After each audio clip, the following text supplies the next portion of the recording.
기회 주셔서 감사합니다. 저는 지금 광주과학기술원에서 AI 관련 AI로 지금 박사과정을 하고 있는데요. 말씀 주신 청년 인턴분께서 말씀하신 건 정적으로 공감하는데 저는 이제 그 전남에서 태어나고 광주에서 지금 대학원생까지 하고 있는데 이제 해외 유출도 걱정이지만 사실 지방에서 수도권으로 나가는 것도 마찬가지로 걱정입니다. 저는 수도권으로 나갈 생각이 없는 입장이기도 한데요. 근데 한 가지 조금은 결이 달 수 있지만 그러니까 기존의 이제 지자체나 아니면 대한민국 정부에서의 정책 같은 경우는 지방에서 수도권을 나가는 걸 막자가 주였다면 저는 좀 더 공격적인 관점이 필요하다 생각합니다. 수도권에서 지방으로 오게 만들어야 된다라는 관점이었습니다. 그래서 삼성전자에서 어제 이제 5년 동안 6만 명 청년 인재를 뽑겠다라고 했지만 저는 오히려 이게 걱정되더라고요. 수도권 쏠림이 더 강화되는 것이 아닌가. 그래서 이런 점에서도 이제 수도권 쏠림을 방지하기 위해서 뭐 예를 들어 지역에서 1,000명 정도를 지역 쿼터를 만든다던가, 물론 이러면 지역에 있는 기업들 입장에서는 굉장히 부담스럽겠죠. 대기업이 내려온 입장이 되니까요.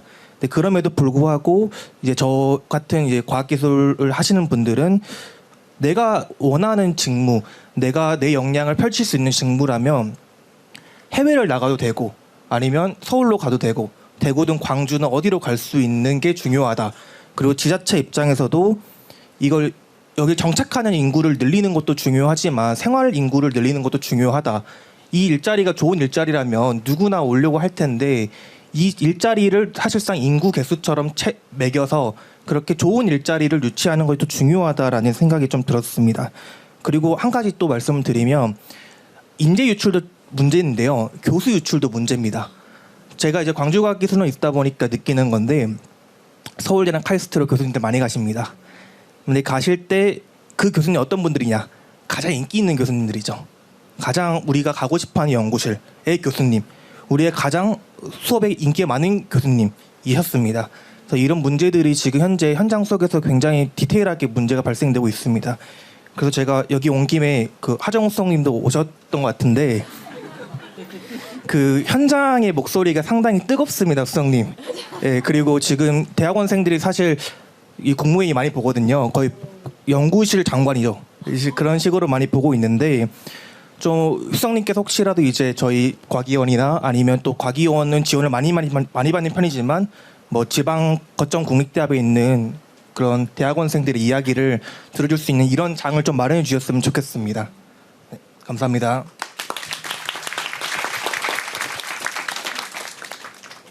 네, AI 미래계획 수석 가정호입니다. 네, 굉장히 중요한 질문 두 가지 주셨고 먼저 그 지역의 발전 이제 양성부터 먼저 답변을 드리겠습니다. 실제로 7월 말 정도에 이때 지스트에서 오셨으니까요. 호남 지역의 신재생 에너지 중심으로 새로운 신성장 동력 산업 그리고 거기에 필요한 R&D 그리고 이와 관련한 인재 육성 관련한 계획을 발표를 했고요.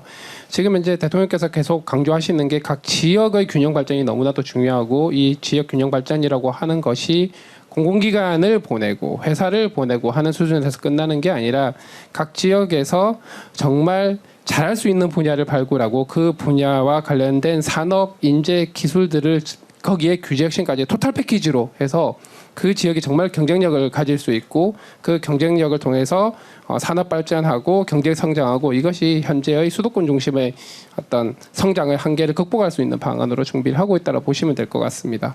그러다 보니까 예를 들어서 호남 같은 경우는 다니고 계신 지스트도 있고 또 한전공대가 있지 않습니까?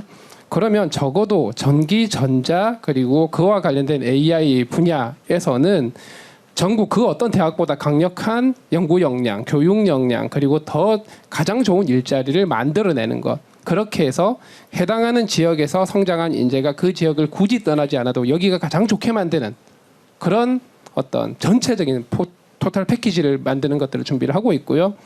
다른 지역들은 다른 지역 그 개별 지역들의 어떤 산업이라든가 환경에 맞는 것들을 준비를 하고 있다. 이렇게 해서 지역 전반에 대한 성장을 도모하고 있다는 거 한 가지 말씀을 드리고요.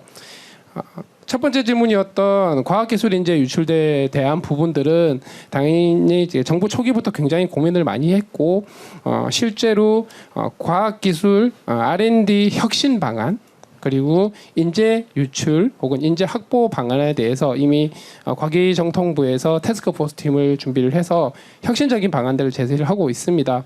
그래서 단기적으로 보면은 앞서서 설명 주셨던 것처럼 전주기 인재 양성을 위한 여러 가지 단기 대책들, 그다음에 어떤 재정적인 어려운 부분들 학위를 진행을 하면서요.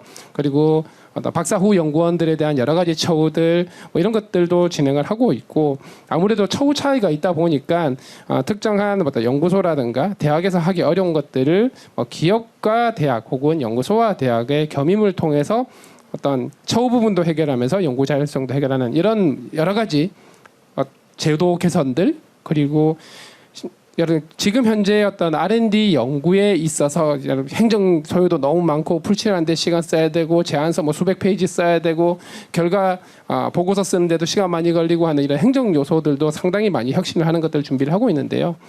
이런 부분들의 궁극적인 목적은 연구자들이 연구에만 집중할 수 있게 하고 과학자들이 정말 존경받을 수 있는 사회, 그래서 과학자들이 가장 선망받는 직업이 되도록 하는 중장기적으로 이런 것들을 준비를 하고 있다라고 보시면 될 것 같습니다. 그리고 말씀 주셨던 것처럼 이 4대 과기원을 포함한 지역의 거점 대학의 역할이 굉장히 중요합니다. 그래서 4대 과기원과 지역 거점 대학들이 함께 연계를 해서 각각의 지역의 산업 특화된 어떤 과학 기술 분야를 함께 더 성장할 수 있는 제도들을 만들고 있다, 이렇게 보시면 될 것 같고요. 실제로 원래는 10월 초에 그 지스트 방문이 예정이 되어 있습니다. 제가 현장 간담회를 계속 돌고 있거든요. 그래서 조만간 다음 달에 찾아뵐 수 있도록 하겠습니다. 네, 감사합니다. 감사합니다. 수선님께서 너무 답변을 잘해주셔가지고 지금 랩하시는 줄 알았습니다. 감사합니다.